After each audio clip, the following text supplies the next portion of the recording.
If you struggle with jealousy, I just really want you to listen to me for a few minutes. Jealousy doesn't make you crazy.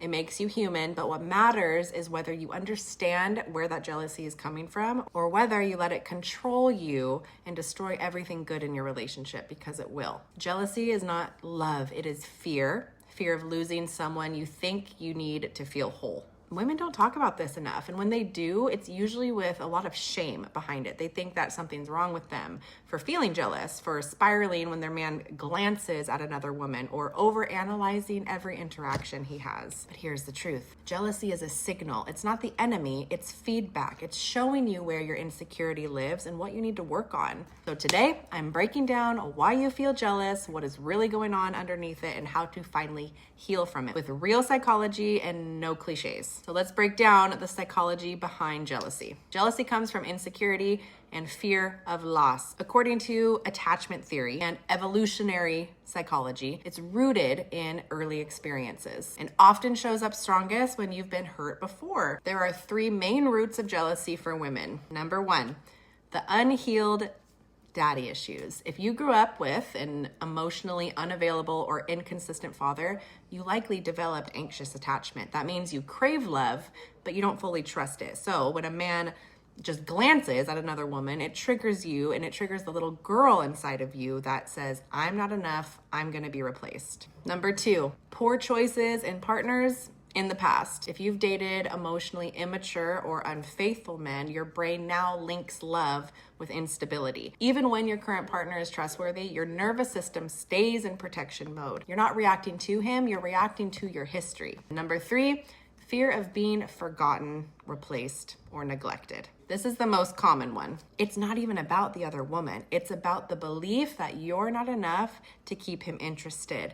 It's the fear that love has an expiration date and that somebody better is going to take your place. All of these come down to the same core wound: lack of safety. When you don't feel safe in yourself, you look for control in your relationship. Now let's talk about men for a second, because this is where a lot of women get it wrong. Men are visual creatures by nature. Their brains are wired to notice physical beauty. Doesn't mean that they want to cheat on you or that they love you less.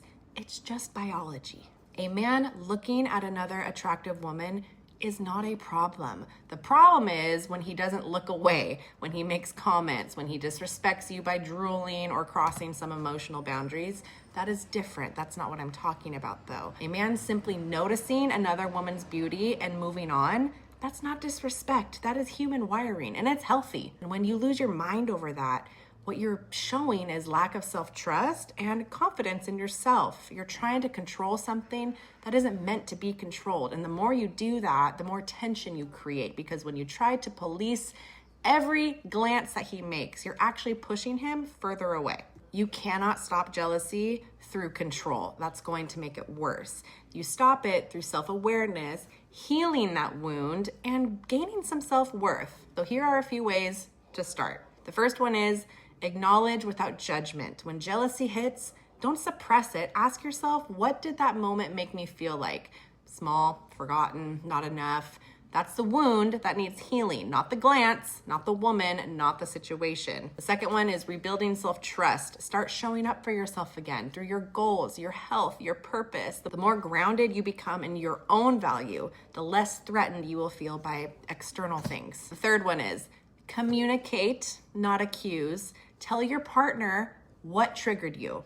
Say it, but do it calmly, not attacking. Say, this moment brought something up for me and I'm trying to understand why I feel triggered. That's it. That is emotional maturity. That is how you build trust and safety together. Number 4, choose partners who understand emotional depth. Healing jealousy is easier when your partner is patient, aware, and doesn't weaponize your insecurity. If a man mocks or manipulates your emotions, that's not a safe space to grow. Ladies, attraction doesn't die when your man glances at somebody else. It dies when you start doubting your own worth. You cannot control what his eyes see or choose to look at, but you can control how secure you are within yourself. When you know your value, You don't flinch over competition because there isn't any. You become the woman who radiates confidence, grace, and emotional control, and that is what keeps a man obsessed with you. So stop trying to control what's outside of you and start mastering what is within you. That is feminine power. That is emotional regulation. And that's how you build real attraction and peace, not just in your relationship, but inside of your soul. And that's what is important more than anything else.